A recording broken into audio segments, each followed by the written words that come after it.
Hey guys, and welcome to another episode tutorial with me, Joseph Evans, author of the Secret Sequence books, The Phoenix Prophecy, The Ember Effect, Soulbound, The Secret of Rain, The Last Goodbe, and Glitch Girl. Before we start, I absolutely love helping you guys write episode stories, so make sure to click that subscribe button and turn on notifications for my channel so that you don't miss any of my new videos. I've got some really helpful stuff coming up and I can't wait to share it with you. Okay, today I'm going to be showing you guys how to start a story completely on your mobile device using the mobile creation tools. This cuts out all of that difficult programming you might have seen in my other videos and allows you to focus on the story itself, which is what I'm sure we're all using episode 4 in the first place. So first things first, you're going to want to open the episode app, then load up the menu on the left hand side, then click create. Then you want to press the big blue create a new story button at the bottom of the screen. When it loads, the first thing you'll be asked to select is a background for your first scene. Just tap anywhere in the centre of the screen and it'll bring up a list of all the available backgrounds. This currently isn't every background that's available for desktop creators, but episodes do add to the selection every now and again, so hopefully we'll get more soon. I'm going to choose this one here with a beautiful view from a castle, but as you can see it defaults to all the way over to the left, so much so that we've got a big pillar blocking most of the view. To have our action happen in the centre of this background, we can press these arrows right here, and the camera will move to the middle zone. Next up, let's get some characters in here by pressing the Characters tab at the bottom of the screen. It gives us a few pre-made characters to use if we want, but most likely you're going to want to create your own. To do this, press the blank avatar button with the green cross, and you can select a gender, then you'll be taken to this avatar creator. Most of you will already be familiar with how this works because you've probably already used this to create your own profile avatar, so I am going to fast forward this bit. Okay, my first character is going to be a princess, and I'm going to name her Maya. Now the first thing you're going to notice once you exit that character creator is that your character is nowhere to be seen. Don't worry, they have not disappeared. This is completely normal. If you click on the Characters tab, you'll now see your character listed alongside the pre-made ones, and this is what we need to press to insert her into the scene.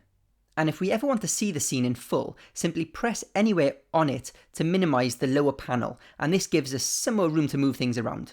Placing our characters in mobile creation is super easy. Simply drag and drop wherever you like, and you can even pinch your fingers to make her bigger or smaller. I want it to look like she's standing by this balcony, so I'm going to make it a bit smaller, and I'm going to place her right here. Perfect. Now at this point what we might want to do is have her either facing the opposite direction or even facing away from the camera. To do this, just press the pencil icon and you'll be presented with a menu of icons. It's this circular arrow one that we want.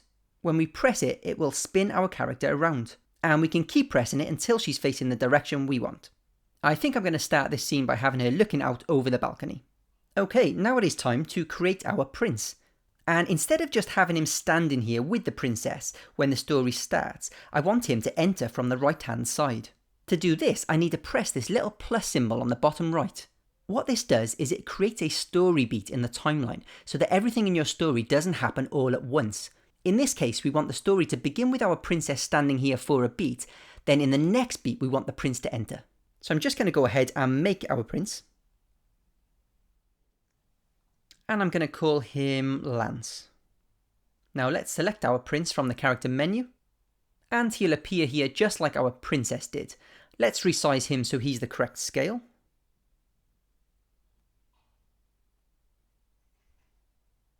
Unlike with our princess, you'll notice that he has this dotted arrow attached to him. This is because we're in the second beat of our story, and the app assumes we want him to enter from a certain side of the screen. It's very unlikely that we'll want him just popping out of thin air. The app is correct, I do want him entering from one side, but I actually want him entering from the right, not the left. To change this, press the pencil icon just like we did with the princess, and this time when we rotate him, the arrow will change automatically. I think the next thing I'd like to happen is have the princess turn to face him, so let's create a new beat once again, and maybe even another one just so the action pauses for a brief moment before she turns. So we just need to press this pencil icon again and flip her to face him. And if you ever want to see what your story is looking like so far, you can press the play button in the lower left. Awesome. To go back to editing, just press the pencil icon that is where the play button used to be. Okay, it is time to add some dialogue. To do this, press the new beat button once again, then the speech bubble at the bottom of the screen. Let's have the prince say something like, "Getting some fresh air, I see." But you'll notice that this text defaults to a rectangular box in the centre of the screen, and we have no idea who's saying it. To assign this to a character, all we have to do is drag and drop it onto them. Now you will notice here that there is currently a bug where the speech bubble isn't placed correctly. Also, the screen is cutting some of it off, and unfortunately we don't have the option to move or resize it. Hopefully Episode will fix this bug soon, or at least allow us to move and resize these speech bubbles, but for now this will have to do. If you really want to sort out these speech bubbles, you can open this story up in the desktop creator afterwards and resize them that way, but hopefully this will be fixed before you have to do that. After this, I'm going to add another beat for the princess to respond, and she'll say, "This kingdom is so beautiful." Drag that to her, and then I'll make another beat for the prince to respond with, "And it's all yours now, Maya. Every tree, every flower, every blade of grass belongs to you."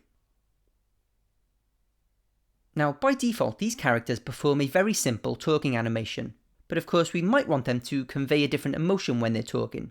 To do this, we use the Emotions tab on the bottom of the screen. Firstly, let's click on the beat that we made for our first speech bubble. Then select the character we want to change the animation for, then press that Emotions button.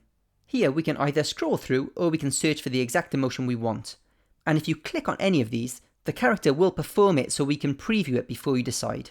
I think the prince would be pretty pleased in this moment, so I'm going to select the first one.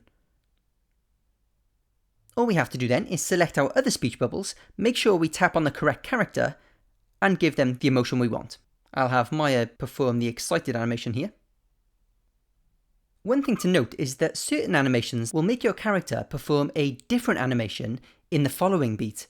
Because I've selected Maya to be excited in the previous beat, the app thinks that I want her to cheer in the following one. This doesn't quite fit in with the tone of what I'm trying to achieve here, so all I have to do is select Maya, click on Emotions, and scroll down to this one called Neutral. This simply makes the character stay static. Now I can add in the final animation for Lance. Let's go with the flirt one. And let's see what our scene looks like.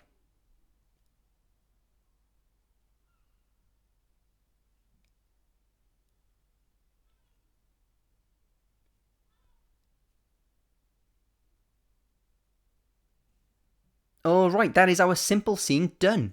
There is plenty more we can do in this mobile creator, so if you're not already subscribed to my channel, make sure to click that subscribe button so you don't miss any of the other videos in this series.